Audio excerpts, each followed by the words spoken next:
Hi guys, welcome to Pakistani father and son तो रैक। कैसे हैं आप सब। मेरा नाम मुजाहिद है। मेरा नदीम। यार इंडियन बाइक्स को इस दुनिया में चाइनीज बाइक को क्रॉस करके इस दुनिया का बेताब राजा बनता देख चाइना में मच गया माता हूँ। अच्छा, क्या बोल रहे हो यार? भाई साहब ये तो वॉच करेंगे तभी पता कि चलेगा आखिर कैसे इंडियन बाइक्स ने किया है भाई साहब क्रॉस चाइनीज हाँ ना बाइक यार। इस दुनिया में मार्केट के बारे में। तो कड़ान करते थोड़ा एंड स्टार्ट। हेलो भाई लोग, मैं हूँ फैक्ट भाई। और क्या कोई सोच सकता है कि जिस कंपनी को टू व्हीलर्स का व्हील भी बनाना नहीं आता था, अच्छा। वो कंपनी आज चाइनीज कंपनी को उखाड़ के फेंक रही है? यकीन नहीं होता तो देखिए। is a success.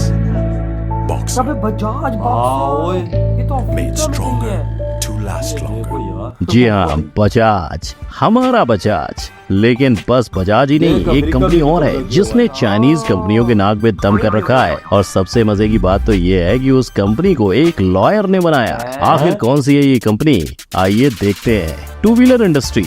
अगर आप दुनिया भर में नजर घुमाओगे तो इस इंडस्ट्री में आपको 10 में से 4 इंडियन कंपनीज ही दिखाई देंगी।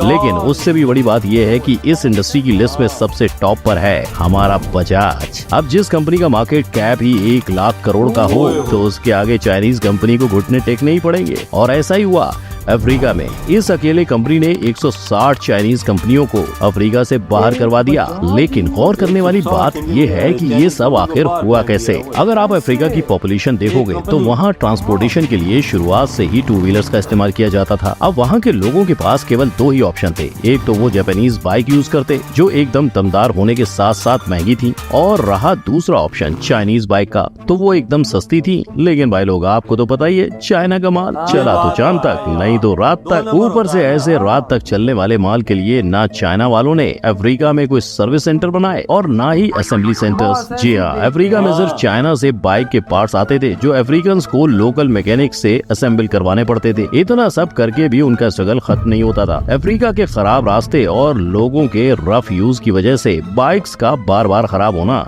चलता ही जा रहा था। अब सोचने वाली बात ये थी कि वहाँ के लोग ठहरे गरीब, जो एक तरफ जापानीज महंगी बाइक को खरीदने का सोच भी नहीं सकते थे और दूसरी तरफ चाइनीज बाइक लेकर उसको बार बार बना भी नहीं सकते थे। तो बस यही गैप हमारे बजाज ने पहचान लिया और अपनी बजाज बॉक्सर अफ्रीका में लॉन्च कर दी। ये बाइक इतनी मजबूत थी कि अफ्रीका के कठिन सड़कों में आराम से चलती थी। अफ्रीकन कंज्यूमर्स की जरूरत को समझते हुए इसको क्वालिटी के मामले में इतना टॉप क्लास रखा था कि ये बाइक सीधा जापानीज बाइक्स को टक्कर देने लगी। जहाँ अक्सर बाइक में 100 सीसी का इंजन होता है, वहीं इसमें 150 सीसी का इंजन बिठाया था। और इतना होकर भी इनकी प्राइस जापानी बाइक के मुकाबले कम ही थी। इसीलिए तो वहाँ के कंज्यूमर सोचने लगे कि चाइनीज बाइक्स लेने से अच्छा है कि थोड़े से पैसे डाल के बॉक्सर ही ले लेते हैं। और इसी वजह से अफ्रीका का सारा टू व्हीलर मार्केट चाइना के हाथों से फिसलता चला गया। और इसी प्रकार चाइना की 200 में से 160 कंपनीज को ताला लगाने की नौबत आ गई। इसकी मजबूती इतनी थी कि आगे जाके इस बाइक की सेकंड हैंड मार्केट में भी काफी डिमांड बढ़ने लगी। इसे आज भी सेकंड हैंड खरीद के बोडा बोडा के तौर पे यूज किया जाता है। बोडा बोडा ये एक टाइप की बाइक टैक्सी है जिससे सामान, लोग, यहाँ तक कि पेशेंट्स को भी लेके जाया जाता है। और तो और इसे एम्बुलेंस जैसे भी इस्तेमाल किया जाता है। पर क्या आप जानते हो, यही बजाज एक जमाने में खुद की बाइक बनाने लायक भी सक्षम नहीं थी। देखा जाए तो 70s के दशक में पूरी दुनिया में बाइक का इकलौता राजा था जापान, जिसकी बाइक्स इटली, यूके, यूएस से लेके सारे देशों में बेची जाती थी। पर आज 1 लाख करोड़ मार्केट कैप के साथ बजाज दुनिया का सबसे बड़ा मैन्युफैक्चरर बन गया है। आखिर कैसे? बात है 1945 की। तो बजाज कंपनी बाइक के पार्ट्स इंपोर्ट करके इंडिया में बेचा करती थी। गांधी जी को मानने वाले जमनालाल बजाज जी ने भारत की आजादी में तो फ्रीडम फाइटर्स को साथ दिया ही, पर आजादी के बाद भी अपने बिजनेस के जरिए इंडियन इकोनॉमी को मजबूत किया। इनका ये हौसला देखकर 1959 में इंडियन गवर्नमेंट ने उन्हें मैन्युफैक्चरिंग लाइसेंस दे दिया। लेकिन तब उन्हें बाइक्स और 3 व्हीलर रिक्शा की मैन्युफैक्चरिंग करना नहीं आता था। इसलिए उन्होंने इटली के पियाजियो के साथ पार्टनरशिप करके एक मॉडल बनाया जिसका नाम था वेस्पा। लेकिन पार्टनरशिप की वजह से बजाज का ग्रोथ रुकने लगा। जब ये बात उन्हें समझ आई तो बिना देर गवाए बजाज ने बाइक बनाना सीख लिया और तब जाके आविष्कार हुआ बजाज पल्सर का, जिसने आते ही इंडियन मार्केट में धूम मचा दी। और आज देखिए, इसी कंपनी की वजह से 10,000 से भी ज्यादा लोगों का घर चल रहा है, क्योंकि उसके बाद बजाज ने कभी पीछे मुड़ के नहीं देखा और जल्द ही पूरे 70 देशों में अपना परचम लहरा दिया, जिसमें से सबसे बड़ा मार्केट रहा अफ्रीका इंडिया का। पर बजाज के आने के बाद भी मार्केट में 40 चाइनीज कंपनीज बची ही थी, जिन्हें टक्कर दी सेकंड प्लेयर टीवीएस ने। और आज उन 40 कंपनियों का भी अफ्रीका में टिक पाना नामुमकिन हो गया है। बजाज की तरह ही टीवीएस के जन्म की कहानी काफी इंस्पिरेशनल है। इस कंपनी को 1877 में तमिलनाडु के एक लॉयर ने बनाया था। जी हाँ, टीवीएस के ओनर को अपने पिता की मर्जी की खातिर कई जगह जॉब करना पड़ा, जैसे इंडियन रेलवे हो या फिर गवर्नमेंट बैंक्स, लेकिन हमेशा से उनमें बिजनेस करने की चाह थी, जिस वजह से उन्होंने पहले तो ट्रांसपोर्टेशन इंडस्ट्री में कदम रखते हुए मदुरई शहर में बस सर्विस शुरू की। पर कुछ ही दिनों में वो इस बिजनेस से एग्जिट लेते हुए बाइक इंडस्ट्री में चले गए। अगर ऐसा नहीं हुआ होता तो आज हमें इंडिया की सड़कों पे टीवीएस बाइक्स नहीं देखने को मिलती। लेकिन टीवीएस सिर्फ इंडिया में ही नहीं बल्कि दुनिया के कई देशों में, खास करके अफ्रीका की सड़कों पर अपना नाम लिख रही है। और इस वजह से आज चाइना की बची हुई 40 कंपनियों के वजूद पर सवाल उठ रहा है। अब आपके भी दिमाग में एक सवाल तो जरूर उठा होगा कि आखिरकार हमने ऐसा क्या कर दिया कि अफ्रीकन लोगों को चाइना से बेहतर क्वालिटी की बाइक्स जापान से कई गुना सस्ते दामों में देनी। तो इसके पीछे की वजह है अपना इंडियन टैलेंट। अपने इंडिया में टैलेंटेड इंजीनियर्स की बिल्कुल भी कमी नहीं है और उसी वजह से कंपटीशन भी काफी ज्यादा है। और जाहिर सी बात है, जितना कंपटीशन ज्यादा उतनी सैलरी कम, और इन्हीं कम सैलरीज की वजह से मैन्युफैक्चरिंग के लिए आने वाला खर्चा भी कम। तो यही राज है कि हम जापान जैसी अच्छी क्वालिटी की बाइक्स चाइनीज बाइक से थोड़ी महंगी पर जापान से कई गुना सस्ते दामों में बेच पाते हैं। पर सिर्फ अफ्रीका ही नहीं, जैसे मैंने पहले बताया कि पूरी दुनिया में भी हम टू व्हीलर मार्केट में राज कर रहे हैं, जिसमें बजाज तो है ही, पर 2022 में टीवीएस और हीरो मोटर्स ने भी अपना कमाल दिखाया है।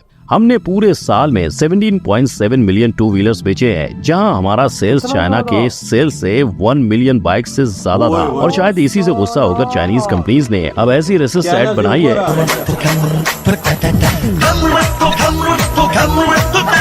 और ये वीडियो ऐसे ही किसी ने नहीं बल्कि चाइनीज गवर्नमेंट ने अपने पोर्टल पर डाली है, जहां अब चाइना समझ गया है कि वो इंडिया की बराबरी नहीं कर सकता, तो उसने इंडियन बाइक्स के मोड्स और टेक्नोलॉजी चुराना शुरू किया है। अब इस पे फैक्ट भाई चाइना वालों से इतना ही पूछना चाहेगा कि भले ही आप हुलिया कॉपी कर लो, लेकिन हमारे जैसी क्वालिटी लाओगे कहाँ से? और इस सक्सेस का क्रेडिट बजाज और टीवीएस के साथ ही साथ हीरो को भी जाता है। पर आज जो टू व्हीलर इंडस्ट्री का हीरो है, वो एक जमाने में साइकिल के पार्ट्स बेचने का बिजनेस करता था। दरअसल ये स्टोरी है ब्रज मोहन लाल और उनके 3 भाइयों की, जो इंडिया पाकिस्तान पार्टीशन के बाद पाकिस्तान में ही बसे थे। पर बिजनेस की चाह उन्हें कमारिया से अमृतसर ले आई। नहीं तो आज हीरो इंडियन नहीं बल्कि एक पाकिस्तानी ब्रांड होता, पर ऐसा नहीं हुआ। अमृतसर से लुधियाना आके उन्होंने साइकिल के पार्ट्स बेचना शुरू किया और कुछ ही सालों में उन्होंने गवर्नमेंट से साइकिल बनाने के लाइसेंस के साथ साथ 6 लाख का फाइनेंशियल सपोर्ट भी पा लिया। फिर 1986 में उनका नाम दुनिया की सबसे बड़ी बाइसिकल कंपनी के नाम से गिनीज बुक में रिकॉर्ड हो गया, जिसके बाद वो बाइक बनाने के बिजनेस में उतर गए। और देखिए आज वही साइकिल बनाने वाली कंपनी बाइक के गियर लगाकर सक्सेस की रेस जीत गई।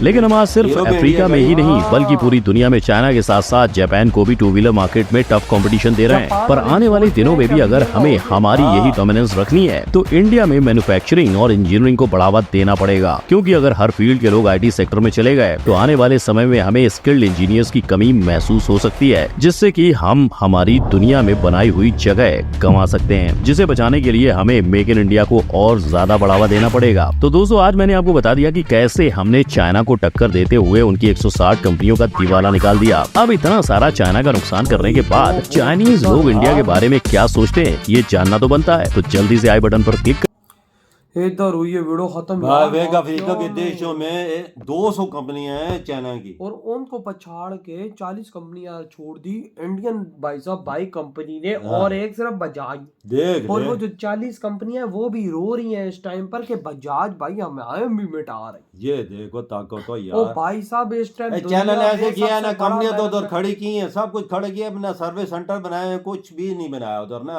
ओ यार ऐसे ही बना के नहीं है ना यार, पाकिस्तान में नहीं चलती। हाँ। एक साल भी मुश्किल से वो नहीं निकालती। आपके सामने है इधर हाँ, की बाइकें बिल्कुल। जो चाइना बनाता है, बिल्कुल। जो तो बाइक जापान की चलती है वो अच्छी चलती है। बिल्कुल। तो बजाज ने ये चीजें बनाई, उधर सब कुछ टू व्हीलर बनाया, उधर साथ सर्विस सेंटर भी बनाया, और सबको सस्ती बाइकें दी और अच्छी क्वालिटी की बाइक दी। और आज दुनिया में चाइनीज बाइकों की निस्बत 10 लाख बाइकें भाई साहब ज्यादा भाई साहब बना रहा है इस टाइम इंडिया, और दुनिया का नंबर 1 टॉप पे है टू व्हीलर में, और भाई साहब 3 व्हीलर में भी। देख ले यार क्या किधर कर रहा है। इंडिया और जो भाई? कसर है वो टीवीएस ने कहा रही है, जो 40 कंपनियां टीवीएस से खतरा है वो भाई साहब हीरो भी चल रही है हाँ। भाई इस टाइम, भाई बहुत आगे वो चल रही है।